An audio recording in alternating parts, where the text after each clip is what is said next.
I never prepared to talk about America today. I never prepared to talk about this today. But as I'm just praying here, the Lord is putting this burden in my heart. Okay, it's not in my notes, it's not in my prayer request here, but God has put this burden in my heart, and that is why I'm talking to you. Please, let's pray for America right now. Thank you, Jesus. There are lots of my relatives, a lot of my friends, a lot of people who in India who think, going to America is like achieving everything in their life. I have some pastor who asked me, "Sister, have you been to America?" And I said, "No." And they said, "Haven't you been to America?" "Sister, haven't you been to America?" I said, "No." "Sister, really you haven't?" They think, see, even people in the ministry think, once you go to America, you achieved everything. For them, they think, they've gone to the headquarters of the world. But friends, I'm telling you, wherever you are, I want to go to America. Right now I have a desire, but I'm not going there to see America. Just go there to serve the Lord. Because now America is in a condition where we need missionaries to come to America. But a time was there when missionaries came from America, but today missionaries need to go to America from different parts of the world. So friends, come back to God. Please come back to God. I request you, please turn to God. Turn to God. Don't resist God. If by resisting God you're only, playing with your life, playing with your life, playing with your nation, playing with the future of your children, let's turn to God. Oh, thank you, Jesus. Thank you, God. Thank you, Jesus. Father God, I come before your presence, Lord. Once again, on behalf of America, of the Americans, Lord. Oh, Jesus, I pray, Father God, the land that, was a cradle of missionaries, the land that sent forth missionaries, the land that sent forth, Father God, people around the world, Lord. Around the world, Lord. Went around the world taking your love. Father, what happened to their love for you today? It's become so cold, it's become so hard, and they become so blind, Lord. I pray that eyes of understanding be open, Lord. Let it be open. Let it be enlightened, Jesus. Lord, let it be enlightened, Lord. I pray for the men and women who are serving in the ministry in America. Give them the boldness, even as Paul wrote to the church at Ephesians, said, "Give me boldness that I speak the word of God." I speak to authorities. Give the men and women who are serving you the boldness to speak the truth, Lord. To speak the truth, Lord. To speak your love, to share your love, Lord. Oh, thank you, Jesus. Let them, Father, share this word of warning, Lord. Share this word, Lord. Oh, Father God, of truth, Lord. Oh, thank you, the God who blesses us. You are the God that prospers us. Yes, but you are also the God that will judge us. You are the God that will correct us. You are the God that will bring upon judgment, Lord, if we do not do what we are supposed to do, Lord. Oh, thank you, Jesus. Thank you, Lord. I pray for America. I pray for the Americans, right from the first, Father God, person, the first lady, the first, Father God, Father, the leader, till the last citizen, Lord. The child is born right this second, Lord. I pray for every single person who comes under the American banner, that you will, Father God, bless them to see you, Lord, to know you, Lord. Let their eyes be open, Lord. Let the scales fall off those eyes, Lord, and let them come to know you, Lord. Let them turn to you, as 2 Chronicles 7:14 says, Lord. Let them humble themselves, Lord. Let them, Father, confess their sins, Lord. Let them turn from the wicked ways. Then you will hear from heaven. You will heal the land, Lord.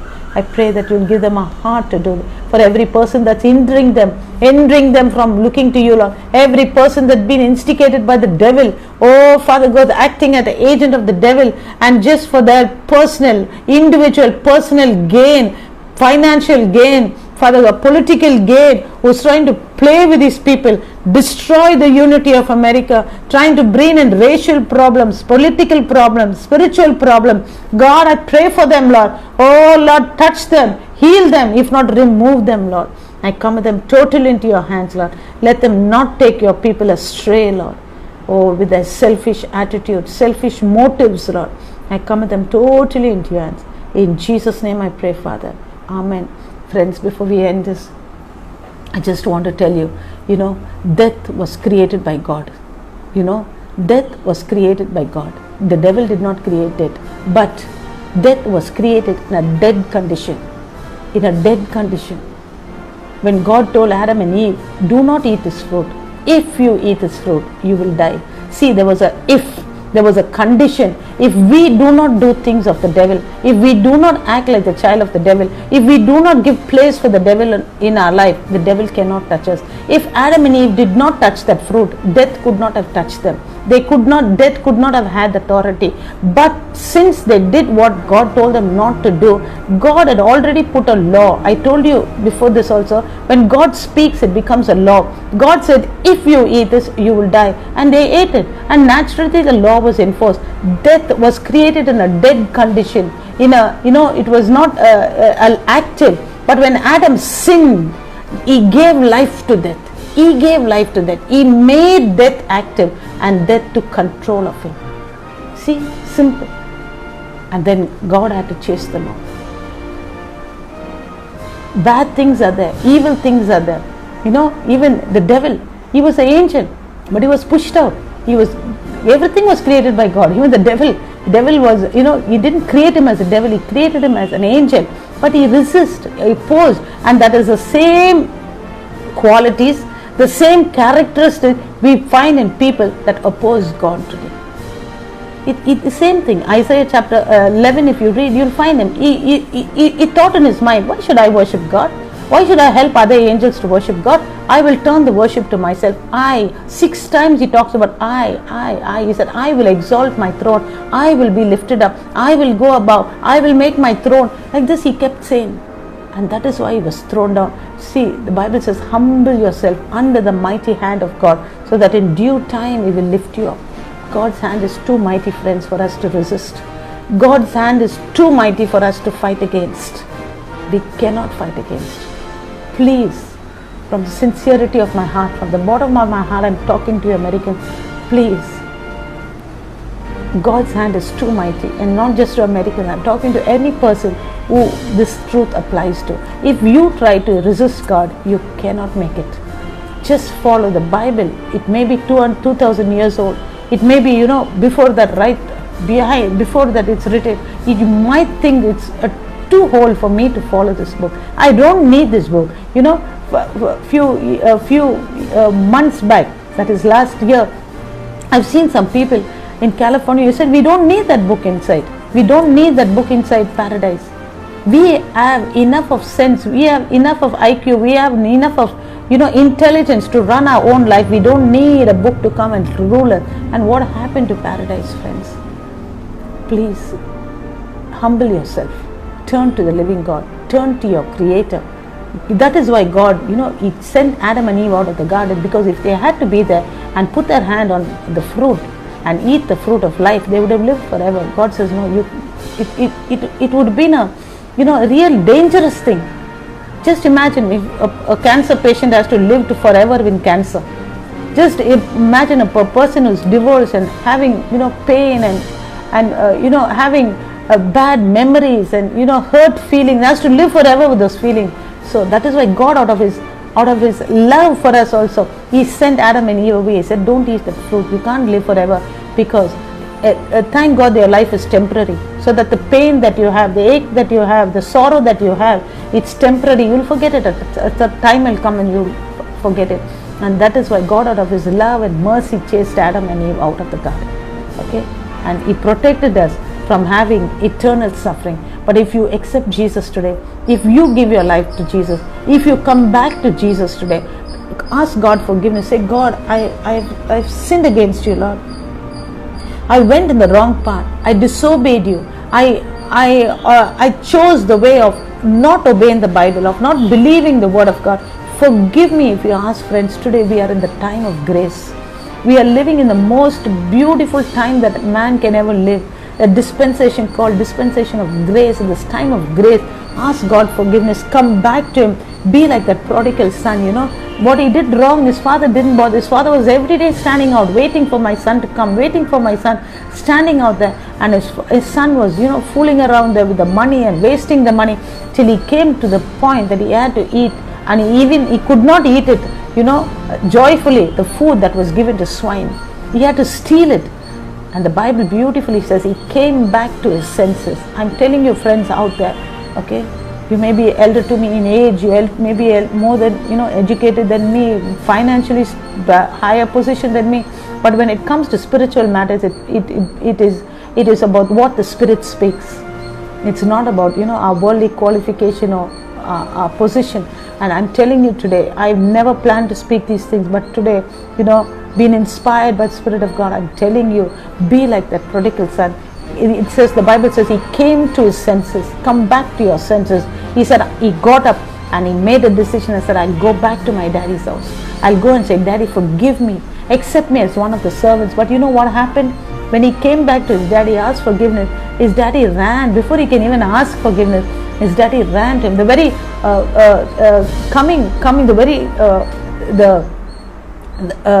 the body language of him walking and coming to his daddy itself spoke volume. His daddy ran to him, caught him, hugged him, took a ring and put it on his finger, showing back, you have all the authority. I give you back this authority. Took a new, dress and put it on him and said, I accept you into my family. Had a great feast, showing his rejoicing. That is what God is waiting for you, friends, today. Jesus is waiting for you. Father God has sent his only, came as a son. Okay, he's waiting for you to come back with his arms open wide. Whatever condition you're in, come back to him. Don't say, I want to get myself clean and come back. No. You find a child that falls into a ditch, into a septic tank, or into a ditch somewhere with dirt on it. He does not say, let me have a bath and go to my mommy. He just calls it mommy, daddy, stretches out his hand, and parents come and carry it up. Like that kind of a condition we are in today. We are in filth, we are in dirt, we are in sin, and we do not know that we are terribly, stinking and smelling. We think all is well. It's not well. Just lift up your hands to God and say, God, I accept you. I come back to you. I surrender to you. Accept me. He is waiting with arms open wide, friend. He is waiting with arms open wide. He will receive you. He will put that ring back. He will give you back that authority. He will give you that garment of righteousness. But all you need to do is, you need to make a decision. He will not force you. God never told out the hand of Eve or Adam and said, why did you eat that fruit? Don't eat that fruit. He will not force us. He has given us something called free will, and that is where we are taking advantage. Come back to him. Make a decision. He is available, but a time will come, friends. I'm sorry to tell you. As much as we are living in the best time of grace, the worst time is going to come, and the trumpet sound is going to sound, and before a twinkling of an eye, everything will be over, and then you cannot make it. You cannot make it. No, nothing can save you after that. Please think about it. Take some time. This is about your life, not my life. What decision you are going to take is not going to change my life. It's going to take your life. Take some time. We take time for so much of things. Okay, take some time. Go into your room. Go to a quiet place. Think about it. Where are you going to spend eternity? What are we going to leave back for our children, for our generations? I don't know how many generations is going to follow us, but what are we going to leave back? What are we doing to this earth? What are we doing with our life? Think about many, many important issues like this. Okay, take time to think about it, and I believe God will speak to you. Just ask God for help. Ask him, Lord, so many things are being told today. I'm getting confused. I don't understand. Just help me out, and he will help you. Okay, so let's pray once more that we would come back. Father God, I pray for every person that's going to listen to this message, Father God, that they would be like the prodigal son incident that we studied about, that we read about, that they would come back to their senses, Lord. Help them to come back to their senses, Lord. Every hindrance that is stopping them from coming back to their senses, every love for the world, Lord, Father God, every love for sin, Lord, every lust after the flesh, Lord, every work of the evil one that is trying to hinder them to know you, to come back to their senses and come back to the Father God, the Creator. I break those, Father God, chains, those sins, those desires that is stopping them, Father, coming to you. I break it. I cancel it in the name of Jesus. I commit them into your hands. I commit my friends, my sisters, brothers around the world into your hands. Whoever does not know you as the Lord and Savior, I commit every single person. Help them, Lord. Come back to you. Come back to you. Take a U-turn and come back to you, Lord. And start anew, Lord. And let's, Father God, save our lives, save our family, save this, Father, nation, and save this world, Lord. We commit ourselves totally into your hands, Lord. In Jesus' mighty name we pray, Father. Amen. Amen.